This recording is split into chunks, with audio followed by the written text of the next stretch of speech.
যদি স্বামী থেকে থাকে, স্বামীর প্রতি নরম হয়ে যান, তাকে ছাড় দেওয়া শিখেন। সবচেয়ে বড় কথা, তাকে মহব্বত করা তো অবশ্যই জরুরি, মহব্বতের চাইতেও বেশি জরুরি স্বামীকে বিশ্বাস করা এবং তাকে সম্মান করা।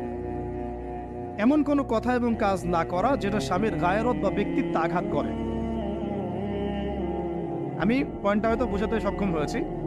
ভালোবাসা অনেক গুরুত্বপূর্ণ বিষয়, ঠিক আছে, কিন্তু ভালোবাসা শুধুমাত্র একমাত্র গুরুত্বপূর্ণ বিষয় নয়। আরো গুরুত্বপূর্ণ বিষয় হচ্ছে বিশ্বাস, সম্মান এবং আনুগত্য। বিশ্বাস, সম্মান এবং আনুগত্য। এখন বলতে পারেন যে আমার স্বামী আমাকে অন্যায় কাজে আদেশ করলে কি আমি আনুগত্য করব? কখনোই না। যখন স্বামী আপনাকে কুরআন সুন্নাহর দিকে আপনাকে ধাবিত করবেন, তখন আপনি তার আনুগত্য করতে বাধ্য, এবং এটা আপনার জান্নাতে যাওয়ার মাধ্যম বটে। এই হাদিসটা খুব ভালো করে মনে রাখতে হবে যে এই পৃথিবীতে কেউই আল্লাহ পাকের পরে সিজদা পাওয়ার যোগ্য না।